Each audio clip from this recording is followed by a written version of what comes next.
Үг хэлээ. За бид нар одоо өмнөх гишүүд зөндөөл дурдсан байх нөгөө төрийг цомхон болгоно гэд одоо Монгол Ардын намын мөрийн хөтөлбөрт ч бас бүр өгүүлбэрээрээ тусцсан байна. Төрийн албыг цомхон чадварлаг болгоно гэд. За энэтэй холбоотой энэ 20 сайд чинь яг яахаар болчихв? Тодтголтой цуг цоошин бүтэц орж ирээд тэгэхдээ энэ 20 сайд буюу энэ яамдуудын чинь тоо цөөхөр байгаа мó эсвэл бол энэ чигтээ ингээ үлдэх гэж байгаа мó гэдэг нэг ийм асуулт байна. За хоёрдугаарт энэ сайд нарыгаа үлдээж байгаа шалгуурууд нь ер нь юу юм болоо гэд. За мэдээж зарим нэгэн сайдууд сайн ажилласан л гэж байна, тааруу ажилласан л гэж байна. Гэтэл нийгэм бас хэнийг яаж дүгнж байгаа юм болоо гэдэг асуулт байна. За одоо шулуухан хэлэхэд би сангийн сайдыг үлдээж байгааг бас жоохон гайхаж байна л да. Гэхдээ яг нөгөө тодтгол орж ирээд бүтэц өөрчлөгдөхөөр өөрчлөх гэж байгаа мөгүй юм мэдэхгүй байна. Одоо бид нар чинь гишүүн болоо жил болоогүй хугацаанд 4 дахь тодтголоо хийх гэж байна. Тэгэхээр ер нь бол сонгодог парламент, сонгодог засаглалтай улсад бол төсвөөс олж их асуудал үүсдэг. Төсвийн тодтгол хийгдэж гэн гэдэг чинь тооцоолол буруу байсан байна, төлөвлөлт буруу байсан байна л гэсэн үг. Гэтэл нэг жилд одоо 4 дахь тодтголоо хийх гээд за яг тодтгол явахдаа 4 дахь төсвөө батлах гээд явж гэн гэдэг энэ хэний хариуцлагатай холбоотой болоо. Би бол жавхлан сайдад бол хувь хүнд бол ямар ч асуудал байхгүй. Зүгээр энэ тодтгол энэ олон хийж байгаа нь өөрөө асуудал биш үү гэдэг ийм асуулт байна. За хоёрдугаарт магадгүй бас жавхлан сайд хариулж магадгүй юм л да. Одоо энэ татврын багц хууль орж ирэхэд энэ танаа намын бодлогод ч байна, энэ засгийн газрын хөтөлбөрт ч гэсэн энэ 3-2-1-4 баг дунд орлоготой иргэдийн татврын ачааллыг бууруулна гэдэг. Тэгэхээр дунд орлоготой иргэдийн татврын ачааллыг бууруулах ямар одоо бодлого баримтлах юм болоо. Тэгэхгүй бол одоо статистикаар бол хувь хүний орлогын албан татврын тайлангаар 24 онд 10 саяас дээш цалинтай иргэд бол 8,000 байд юм байна. Тэгээ энийг бид нар дунд орлоготой иргэн эсвэл өндөр орлоготой иргэн гэж үзэж байгаа юм уу? Ер нь бага орлоготой иргэн хэдээс хэд байдгийг. Тэгээ энэ 8,000 гэдэг тоо чинь 50, 100,000 хүрж вэж сая бид нар тэр одоо нөгөө brain drain тэ гадагшаа цуух энэ цувааг зогсоох ийм одоо магадлал үүсэх юм аа. Тэгэхгүй бол энэ өндөр ачаалттай татвараас болоод Монголд ажил хийх сонирхолтой хүн бүр байхгүй болж байна. Болж ивэл гадагшаа гарахыг хүсэж байна. За энэтэй холбоотой судалгаач байдаг. Бүр 65 хүртэлх насны 18-аас илүү 65% нь боломж олдвол гадагшаа гарна гэсэн байна. Тэгэхээр дундаж иргэдийнхаа энэ орлогыг өөрсдөд нь бас үлдээх энэ бодлогыг баримтлахгүй бол энэ дундаж орлоготой иргэд чинь энэ инфляц, энэ үнийн өсөлтөндөө идэгдээд доошоо бага орлоготой иргэд болох гэдэг. Бага орлоготой иргэд маань бүр одоо нөгөө өмнөх сайдууд тодорхойлсончлоо уул руу явах гээд байна. Тэгэхээр энэ дээр ямар бодлого баримтлах юм болоо. За 1 минут нэмж өгье. Тэгээд энэ татврын багц хууль чинь яаж орж ирэхээ хуучин одоо төслөөр явж байгаа дээр бол тийм дөрвтэй шинжилэл бол харагдахгүй байгаа.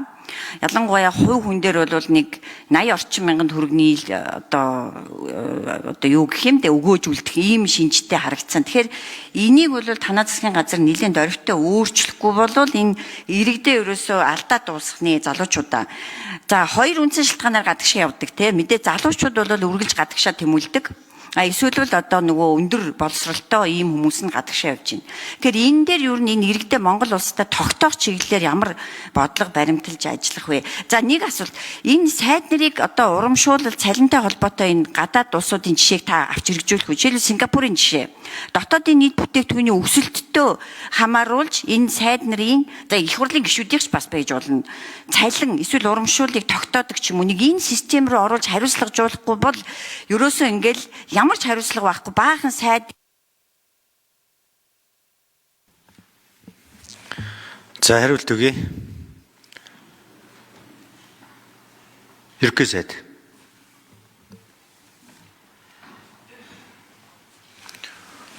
За ер нь төрийг цомхон чадварлаг болгох бол ганц хоёр яамны тоо хэмнэл дэд сайд энтрийг байхгүй болгоснороо дөрвтэй хэмнэлт гарахгүй мөлий.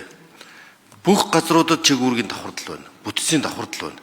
Жишээлбэл одоо инновац захин бодлого харилцаа холбооны газар ийм Монголиа дата төв зохицуулах хороо агентлаг энийг одоо нэг зэгцэгтэл 20 тэрбум төгрөг хэмнэх болцоод.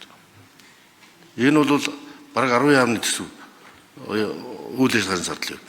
Тэгэл одоо сандал ширээ, тамга тэмдэг, нэг баланк, нэг үсэг өөрчлөгч хөдөл баахан нийт тэмдэг бол тэрнээсээ их зардал болж ирснээс нийт төрийн албаны түвшинд цамхан чадварлаг бодох төсвийн хэмнэлтийн тодтолыг бид оруулж ирнэ гэж хэлж байгаа. За үүгээр төрийн албыг 9%-аар цамхдахаар төрийн албаны аттестатчлал болон чиг үүргийн давхардлыг шинжилж байна. За нэгдүгээр энэ чиг үүргийн давхардлууд одоо жишээлбэл эрчим хүчний төв зохицуулах, эрчим хүчний салбарт гэтэл 3-4 толгойтой эрчим хүчний компани, агентлаг ингээд давхардлууд бий болсон. Энэ одоо ингээд өнөөдрийн бас хариуцлагагүй байдал дэлбэрэлт энтертэйч зарим талаас шууд холбоотой хариуцлага хүлээх эзэн. Ингэж чиг үүргийн давхарлал болгоныг хэмжиж үзээд нэгдүгээр чиг үүргийн давхарлалаар, хоёрдугаарт энэ төрийн зарим чиг үүргийг хувийн хвшил шилжүүлэх. Тэр одоо захимжуулалт, инновац, Монголтой холбоотой зарим ажлыг хувийн хвшлүүд гүйцэтгэж яж байна. Дата одоо энэ хиймэл оюун ухааны ирүү. Гуравдугаарт өмч хувьчлал болон төрийн албаны бүтцийн өөрчлөлтүүдийг хэрэгжүүлэх. Төрийн компани шинжил, төрийн албаны чиг үүргийн шинжилгээд энэ зохицоороо бол нэг юм 5 багцаар сургуулсан зохицоор чиг үүрэг, давхардал, захимжилтаар одоо бас олон ажил үүрэг, чиг үүрэг хэмнэгдэж болж байна. Ийм 5 чиг баримжаатай төрийн албаны энэ цамхан чадварлаг гэсэн тэр бүтцийг углуургаар нь хэрэгжүүлэхийг зорж байна. Ингэснээрээ төрийн оролцоогч бас хязгаарлах, хувийн хвшлэгч дэмжих зохис бодлоготойгоо уялдана. Энийг төсвийн тодтоглоор оруулж төсвийн тодтол юм л болж байгаа. Сайд нэрийг удируулдаг бол тодорхой шалгуур бий түрүүн хэлсэн. Жишээлбэл гадаад бодлого доктортой байх ёстой. Гадаад ертөнцид манай нэр хүнд гадаад бодлогын үйл ажиллагаа сайн байгааг та бүхэн мэдж байгаа. Ингээд дэлгэрүүлээд ярих юм бол хүн болгоноор одоо сангийн яамн дээр ихэд одоо бид экспортын зөвлөл энэ онтрет хийж байгаа яриа хэлцээр татврын маргаан одоо арбитр руу 9 сард очих гэж байна. Олон улсын арбитр руу. За дараа нь дээр нь одоо энэ хил гайл бомбтой холбоотой зохицуулалт экспортыг нэмэгдүүлэх бодлого төсөв бүгд сангийн яамн дээр энэ үргэлжлээ явж байна. Ахаал нэг шинэ хүн тавьдаг энэ гол түлхүүр мега төсөл хөтөлбөр хэрэгжүүлэхэд одоо энэ татврын реформ дээр ч гэсэн ахаал нэг шинэ хүн тавиал ахаал 6 сар ахаад энэ төсвийн тодтоглыг одоо хийгээд хэдэн хоног суугаад одоо хийцэн яамдууд чи энийг хэрэгжүүлэхгүй бол өөр хүн ирээд энийг ойлгохгүй дахиад хэдэн сар биднэрт ингэ зогсох цаг ирэх болох. Төрийн алба тасралтгүй явж аж өнөөдрийн дэлхийн ертөнц гадна талдаа ийм хүнд дайны нөхцөл байдал хөндөж, геостратеги, геополитикийн байдал хөндөж улам тодорхойг болж хахад бид бодлогын доктортой байдлаа хадгалах хэрэгтэй. Ер нь тэгээд сангийн сайд бол хэзээ сайн нэртэй байдгүй юм. Дандаа толгоос ихсэрж явах хэвээр төрийн сан барьж байгаа хүн бүх хүнд их найрсаг сайн харагддаг хүн бол муу сангийн сайд гэж олон улсад хэлэгддэг. Дэндүү сайхан зантай байх юм бол төрийн сан төсвийн алдагдaltaж нэмэгддэг. Тэгвэл бүх шатанд хариуцлага сахилгыг нэмж шахаж ажиллана.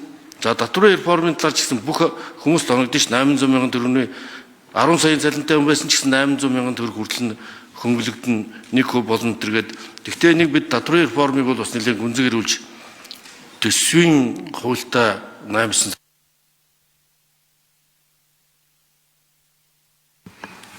За болдын жавхлан гишүүн нэмж хариулъя. За гишүүний асуултанд нэмж хариулъя. За шинийг хурал дангаар өргөснөөс хойш хуулийн өрөөнд өргөн баригдсан 2 туудагийн тодтолыг удахгүй хилцэн 2 туудагийн шийдвэр биш. Нэгдүгээр за хоёрдугаарт татврын реформыг сүүлийн 1-2 сарын дотор бэлтгэсэн зүйл биш ээ. Энэ сүүлийн бид 2-3 жилийн хугацаанд бэлтэж байгаа юм. 2-3 жилийн хугацаанд. За яг энэ бүгд нь ярих нэг бол одоо хэдэн өдөр ярих сэдв.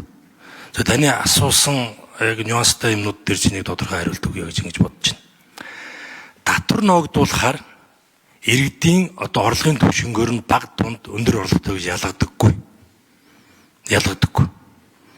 За энэ удаагийн татврын онцлог бол прогрессив буюу шатлсан татврын систем рүү шилжинэ. За энэ иргэд дээр хэд хэдэн суугаар одоо нөлөөлж очноо. Нөөтийн хуулиар, хувийн орлогын албан татврын хуулиар, за мөн аж ахуйн нэгжийн орлон. За болдын жавхлан гишүүн гүйцээж хариулъя. За тухайлбал нөөт одоо энд худалдаа авалтын түвшин хэмжээ хязгаар ялгахгүй. Одоо нэг өөрөх жишээ нь одоо 2 сая төгрөгийн хүн судалтай авалт хийдэг бол 4 ам бүлтэй байлаа гэхэд 4 ам бүл дээр хуваагаад 500 мянгаар нөөтө бичүүлэхэд тэр өрх тэр жил одоо сарда шинүүтийн буцаа авалт 100% буцааж авах жишээтэй. Тэгэхээр тэр бол одоо өрхөөр нь орлогоор нь юус ялгаж байгаа зүйл биш.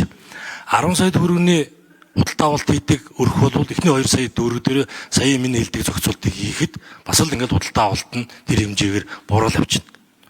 Хувийн орлого албан татвар дээр жишээ нь дундчаар 2.3 сая ийм ерөн цалингийн системд юм анх нэг хүний. Тэгэхээр эхний 800 мянган төгрөг дээр татварт бүрэн чөлөөлөгдөж байна. А үлдсэн хэмжээнд дээр хуучнараа 10 мянгаар 10%-аар төлөөл явна. Тэрнээс биш бага